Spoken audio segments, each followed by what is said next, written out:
বিসমিল্লাহির রহমানির রহিম। আসসালামু আলাইকুম ওয়া রাহমাতুল্লাহ।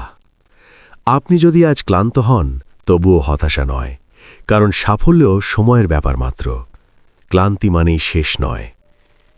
প্রিয় ভাই বোন বন্ধুগণ, আজ আপনি হয়তো ভীষণ ক্লান্ত, শরীর অবসন্ন, মন ভারাক্রান্ত, বুকের ভেতর জমে আছে অদ্ভুত এক চাপ। মনে হচ্ছে আর পারছি না। এত চেষ্টা, এত পরিশ্রম, এত ধৈর্য, তবুও ফল নেই। এমন অনুভূতি জীবনের একেবারেই অচেনা নয়, বরং যারা জীবনে কিছু করতে চায়, বড় স্বপ্ন দেখে, ক্লান্তি তাদের পথচলার অবিচ্ছেদ্য অংশ। কিন্তু আজকের এই ক্লান্তি কি আপনার যাত্রা শেষ? না, কারণ সাফল্য কখনোই হঠাৎ আসে না, এটি সময়ের মধ্য দিয়ে ধীরে ধীরে তৈরি হয়। ১. ক্লান্তি কেন আসে? ক্লান্তি আসে তখনই যখন আপনি চেষ্টা করছেন। যে কিছুই করে না, সে কখনো ক্লান্ত হয় না। ক্লান্তি প্রমাণ করে আপনি দাঁড়িয়ে নেই, আপনি লড়ছেন। আপনি নিয়মিত দায়িত্ব পালন করছেন, আপনি স্বপ্ন ছাড়েননি, আপনি বারবার ভেঙে পড়েও আবার উঠে দাঁড়াচ্ছেন। এই কারণেই ক্লান্তি আসে। এটি ব্যর্থতার চিহ্ন নয়, বরং প্রচেষ্টার সিলমোহর। ২.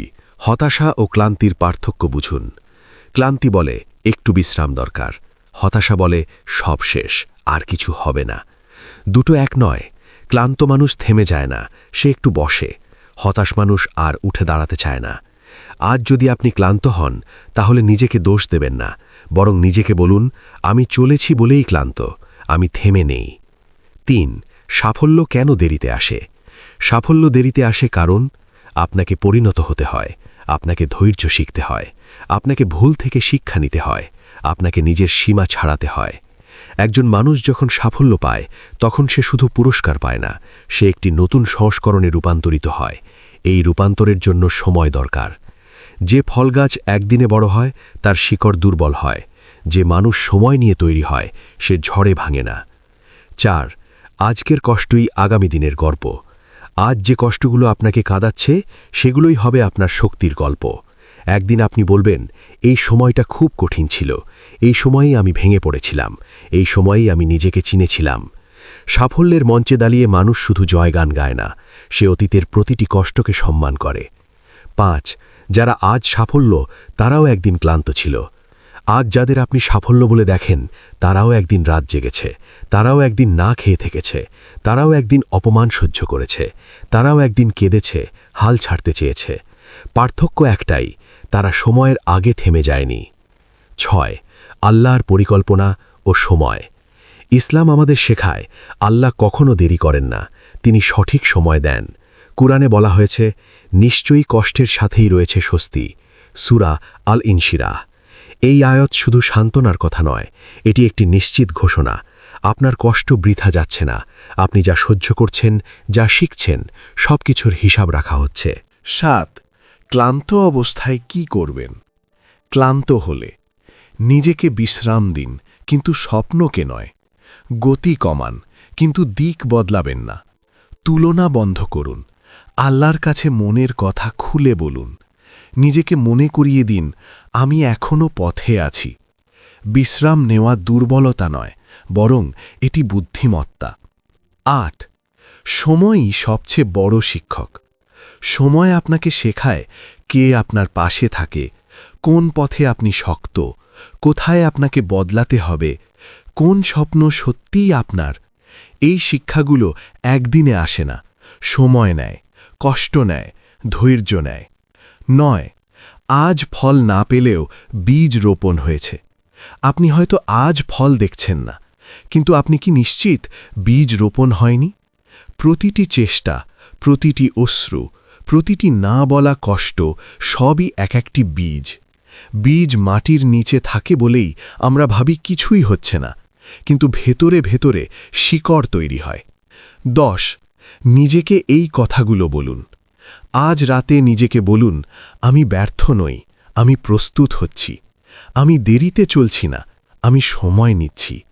আমি ক্লান্ত, কিন্তু শেষ হইনি। আমার সাফল্য আসবেই, ঠিক সময়। এই কথাগুলো আত্মপ্রতারণা নয়, বরং আত্মবিশ্বাসের বীজ। প্রিয় বন্ধু, থেমে যেও না। আপনি যদি আজ ক্লান্ত হন, এটি স্বাভাবিক, কিন্তু হতাশ হবেন না, কারণ আপনার গল্প এখনও শেষ হয়নি। হয়তো ঠিক এই সময়টি সেই সময় যখন সবচেয়ে বেশি কষ্ট হয়, যখন মনে হয় আর পারছি না। ঠিক তখনই সাফল্য সবচেয়ে কাছে থাকে। সময় লাগবে, হ্যাঁ, কিন্তু আপনি যদি ধরে রাখতে পারেন, একদিন এই ক্লান্তিই হবে আপনার সবচেয়ে গর্বের অধ্যায়। আপনি যদি আজ ক্লান্ত হন, এটি থেমে যাওয়ার সংকেত নয়, বরং বদলে যাওয়ার ডাক। ক্লান্তির ভেতর লুকিয়ে থাকা বার্তা। মানুষ সাধারণত ক্লান্তিকে ভয় পায়, মনে করে ক্লান্ত মানেই দুর্বল, ক্লান্ত মানেই ব্যর্থ। কিন্তু বাস্তবতা সম্পূর্ণ উল্টো। ক্লান্তি কখনো কখনো আল্লাহর পক্ষ থেকে এক ধরনের নীরব বার্তা, যে থামো, একটু বোঝো, নিজেকে নতুন করে সাজাও। আজ আপনি যে ক্লান্তি অনুভব করছেন, সেটি হয়তো আপনার শরীরের নয়, আপনার আত্মার। ক্লান্তি আসে যখন ভেতরের মানুষ বদলাতে শুরু করে। আপনি খেয়াল করলে দেখবেন, জীবনের সবচেয়ে বড় পরিবর্তনের আগেই মানুষ সবচেয়ে বেশি ক্লান্ত হয়। কারণ তখন পুরনো আপনি ভাঙছে, নতুন আপনি তৈরি হচ্ছে, অভ্যাস বদলাচ্ছে, চিন্তার স্তর বদলাচ্ছে। এই রূপান্তরের সময়টায় মন চায় পালাতে, শরীর চায় বিশ্রাম, আত্মা চায় নিশ্চয়তা। কিন্তু এই সময়টি সবচেয়ে মূল্যবান। যারা মাঝপথে থেমে যায়, তারা কেন থামে? অধিকাংশ মানুষ থামে এই কারণে নয় যে তারা অক্ষম, বরং এই কারণে তারা ভাবে এতদিনেও কিছু হলো না।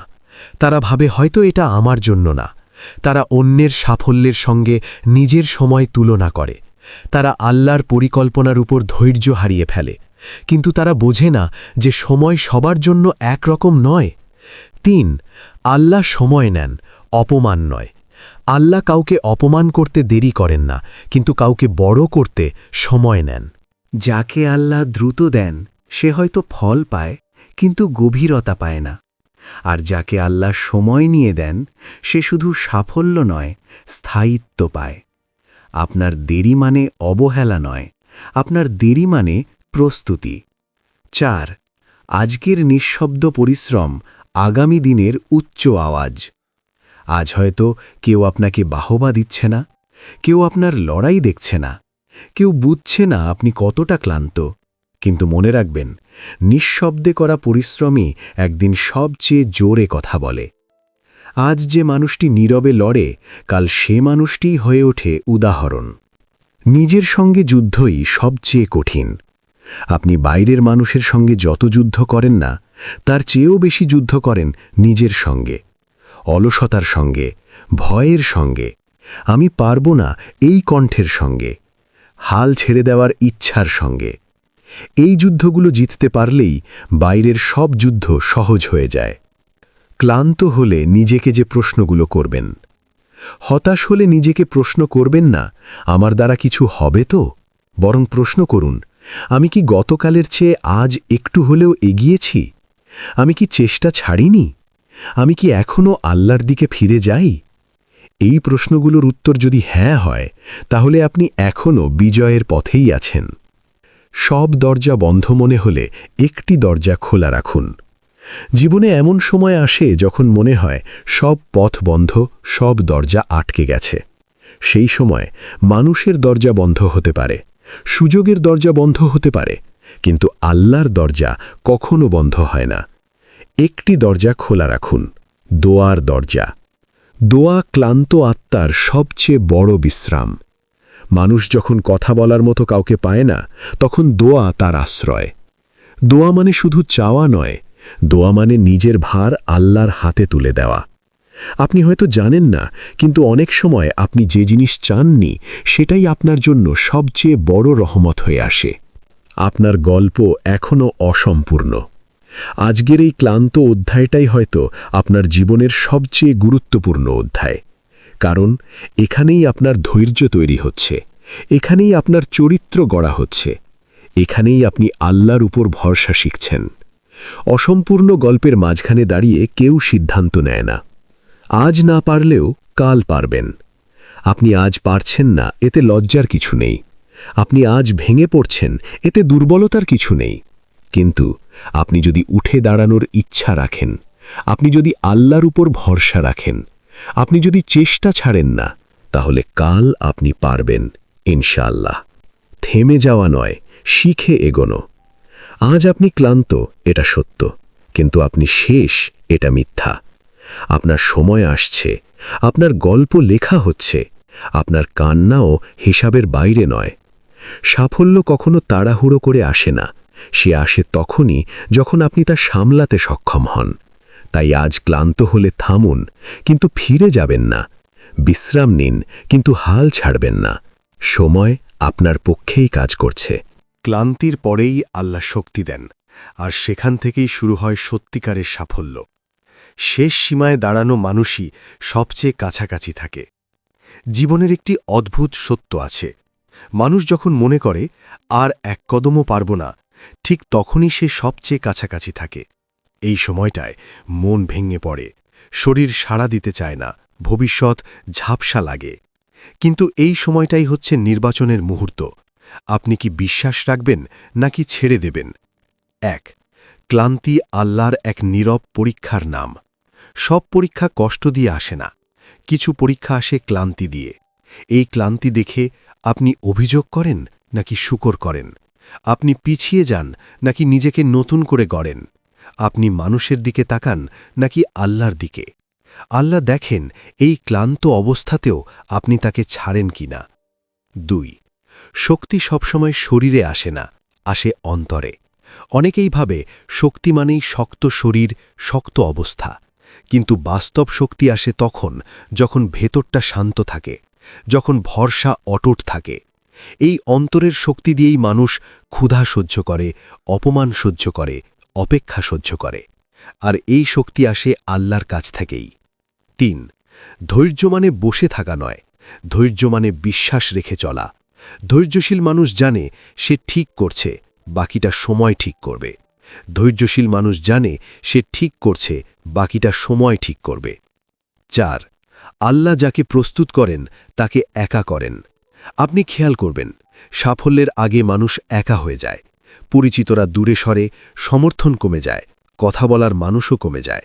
এটা শাস্তি নয়, এটা প্রস্তুতি। কারণ আল্লাহ চান আপনি মানুষের ওপর নয়, তার উপর নির্ভর করতে শিখুন। ৫. যেদিন কান্না থেমে যাবে সেদিন গল্প বদলে যাবে। আজ আপনার চোখ ভেজে, আজ আপনার বুক ভারী, কিন্তু মনে রাখবেন এই কান্নারও মেয়াদ আছে। যেদিন আপনি কান্নার মধ্যেও শুকর করতে শিখবেন, সেদিন আল্লাহ আপনার গল্প ঘুরিয়ে দেবেন। ৬.